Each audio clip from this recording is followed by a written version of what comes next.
മറ്റൊരു പ്രധാനപ്പെട്ട വാർത്തയിലേക്ക്. സിനിമാ മേഖലയിൽ സമാന്തര സംഘടന രൂപീകരിക്കാൻ പ്രാഥമിക ചർച്ചകൾ ആരംഭിച്ചു.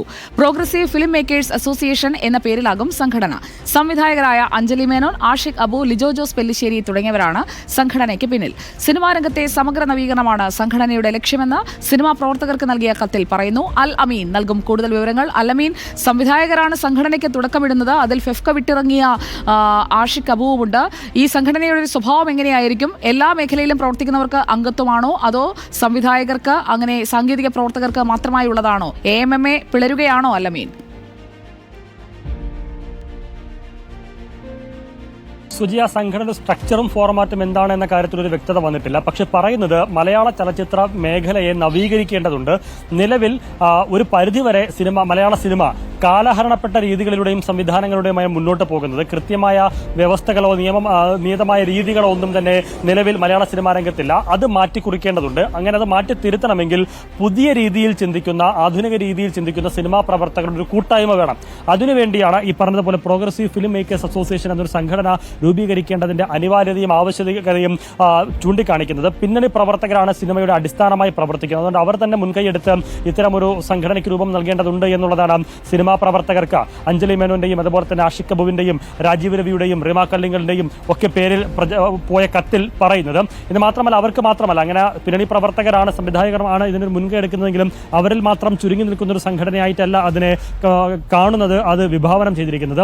ചലച്ചിത്ര മേഖലയിലെ എല്ലാ രംഗത്തുമുള്ളവർക്ക് അവരുടെ ഭാവി സുരക്ഷിതമാക്കും വിധത്തിലൊരു സംഘടനയും ഒരു സംവിധാനവും വേണമെന്നുള്ളതാണ് കത്തിൽ ചൂണ്ടിക്കാണിക്കുന്നത്. ആ തരത്തിലൊരു ചർച്ചകളാണ് ആരംഭിച്ചിരിക്കുന്നത്. പ്രാഥമിക ചർച്ചകളാണ്. സിനിമാ രംഗത്തെ ചലച്ചിത്ര പ്രവർത്തകരായ പലർക്കും, അത് നടന്മാരുൾപ്പെടെയുള്ളവർ, നിർമ്മാതാക്കൾ, സംവിധായകർ, നിർമ്മാണം ഇതിന്റെ വിതരണം നടത്തുന്ന, അങ്ങനെ സിനിമാ മേഖലയുമായി ബന്ധപ്പെട്ട് പ്രവർത്തിക്കുന്ന പല ആളുകൾക്കും ഈ കത്ത് ലഭിച്ചിട്ടുണ്ട്.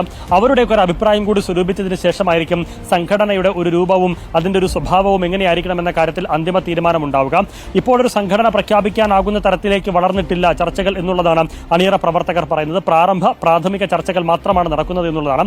ഇനി അറിയേണ്ടത് സുജയ നേരത്തെ സൂചിപ്പിച്ചതുപോലെ AMMA പിളരുമോ, അതുപോലെ തന്നെ ഫെഫ്ക പിളരുമോ, പരമ്പരാഗത മറ്റു സംഘടനകൾ പിളർന്ന് അതിൽ നിന്നുള്ള ആളുകൾ ഈ സംഘടനയ്ക്ക്, പുതിയ സംഘടനയ്ക്ക് ശക്തി പകരമോ, ആരൊക്കെ ഈ പ്രാഥമിക ചർച്ചയിൽ ഒപ്പമുണ്ടാകുമെന്നുള്ള ഉറപ്പ് നൽകിയിട്ടുണ്ട്. ഈ പ്രാഥമിക ചർച്ചകൾ മുന്നോട്ട് പോകുമ്പോൾ, അല്ലെങ്കിൽ അത് ഒരു ഘട്ടം പിന്നിടുമ്പോൾ ഇതിന്റെ അണിയറ പ്രവർത്തകർക്ക്, സംഘടനയുടെ അണിയറ പ്രവർത്തകർ എത്രത്തോളം ആത്മവിശ്വാസവും പ്രതീക്ഷയും ഉണ്ടായിട്ടുണ്ട് എന്നതടക്കമുള്ള കാര്യങ്ങളാണ് ഏറെ പ്രധാനം. വരും ദിവസങ്ങളിൽ അക്കാര്യത്തിലൊരു വ്യക്തത ഉണ്ടാവുകയും ചെയ്യും. കഴിഞ്ഞ ദിവസം B ഉണ്ണികൃഷ്ണൻ പറഞ്ഞിരുന്നു, സിനിമാ മേഖലയിലെ ചില ആളുകൾ പുതിയ സംഘടനാ രൂപീകരണവുമായി ബന്ധപ്പെട്ട് സമീപിച്ചിരുന്നു എന്ന്. അത് ഇവരെ ഉദ്ദേശിച്ചാണോ, ഈ അണിയറ പ്രവർത്തകരെയും ഈ പറയുന്ന സംഘടനാ രൂപീകരണവുമായി ബന്ധപ്പെട്ടാണോ ആളുകൾ സമീപിച്ചതെന്ന് അടക്കമുള്ള കാര്യങ്ങളിൽ വ്യക്തത വരേണ്ടിയിരിക്കുന്നു. ഏതായിരുന്നാലും സുജയ, മലയാള സിനിമാ രംഗത്ത് പരമ്പരാഗത സംഘടനകൾക്കപ്പുറത്തേക്ക് പുതിയൊരു സംഘടനയ്ക്ക് ബീജാവാഹം നടത്താനുള്ള ശ്രമത്തിൽ തന്നെയാണ് ചലച്ചിത്ര രംഗത്തെ പല ആളുകളും. വിവാദങ്ങൾ ഉയരുമ്പോൾ ആ വിവാദ സമയത്ത് ഫെഫ്ക വിട്ടിറങ്ങിയ ആഷിഖ് അബു അതിന്റെ നേതൃത്വം ഏറ്റെടുക്കുന്നു എന്നുള്ളതും അതിൽ ശ്രദ്ധേയമായ പോയിന്റാണ്. അൽ അമീനാണ് വിവരങ്ങളുമായി നമുക്കൊപ്പം ചേർന്നത്.